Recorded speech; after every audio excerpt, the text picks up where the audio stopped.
Is the Antichrist here now? The question of whether the Antichrist is already here has intrigued many people. Some believe that signs and events in the world today point to the presence of the Antichrist, a figure from Christian prophecy said to bring chaos and deceive many. Others see these signs as general problems that humanity has always faced. In Islam, the parallel concept to the Antichrist is the Dajjal, a deceptive false messiah who will appear before the end times, causing chaos and misleading many before being defeated.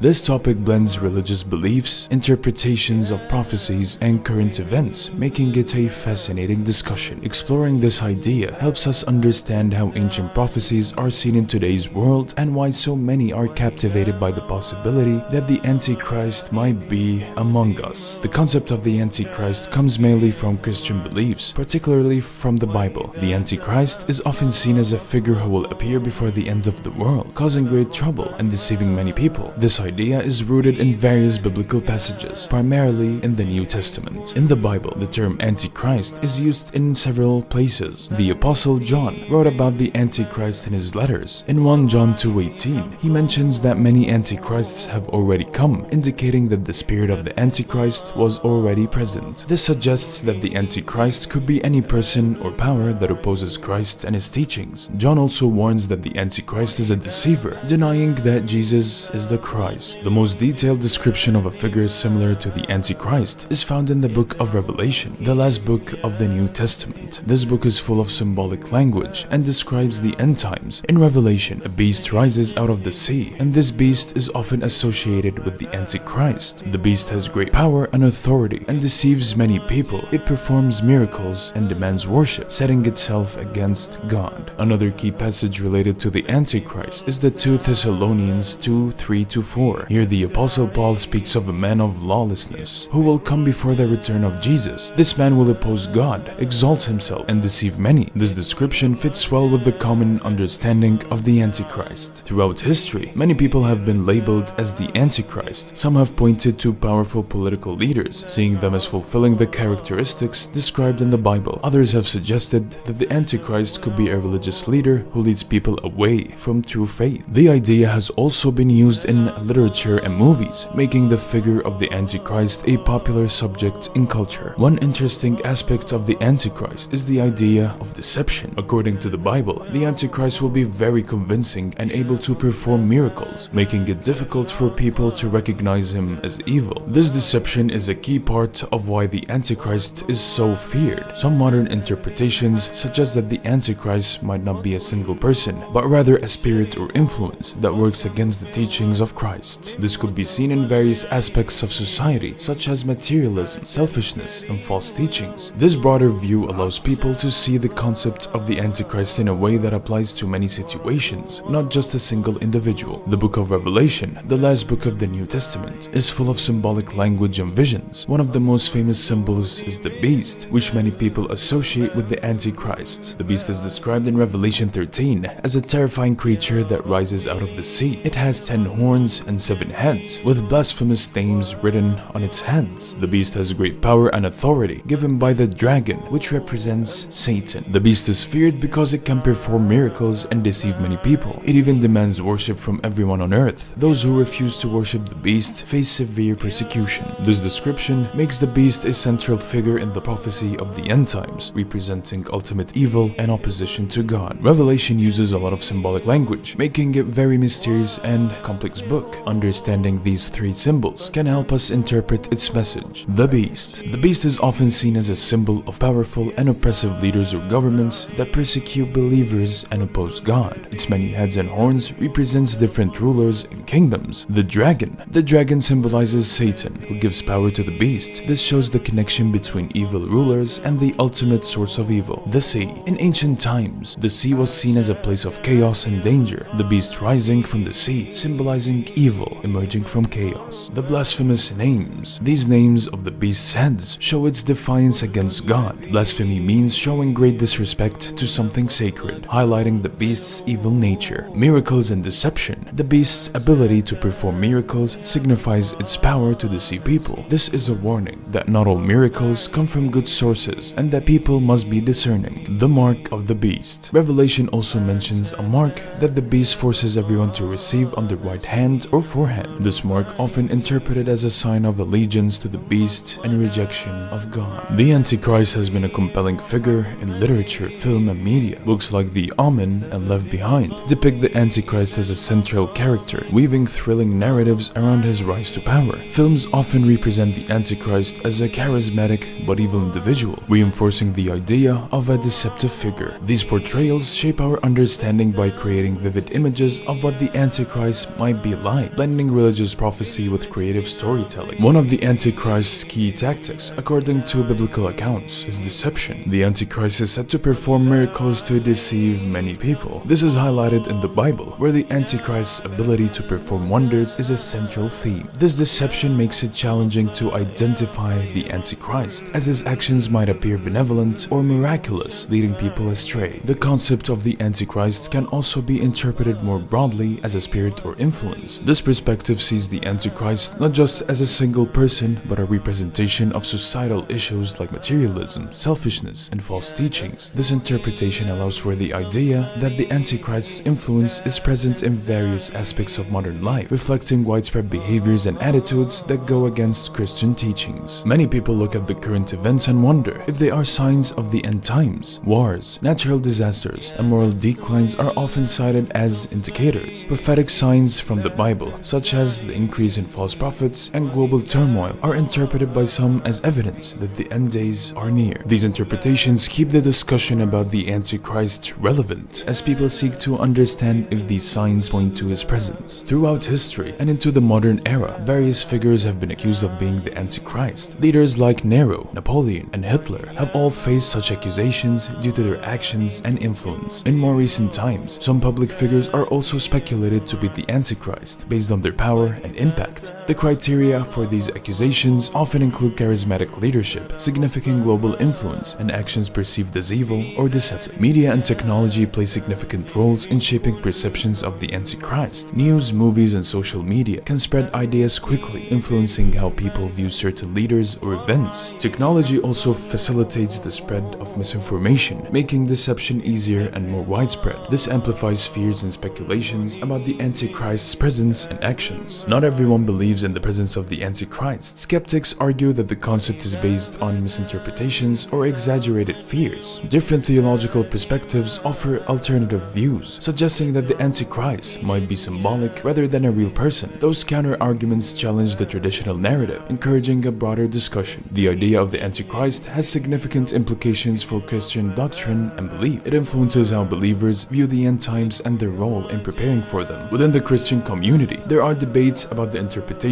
of biblical prophecies and the identity of the Antichrist, reflecting diverse theological perspectives. In summary, the concept of the Antichrist is complex and multifaceted. It spans biblical prophecy, historical interpretations, modern speculations, and cultural representations. Islam identifies the Dajjal as the counterpart to the Antichrist, a deceptive figure designed to appear before the end times, spreading chaos and leading many astray. Whether the Antichrist is already here remains a topic of debate and intrigue. Understanding the various perspectives and interpretations can help us navigate this mystery. Stay tuned for our next video, where we will uncover more truths.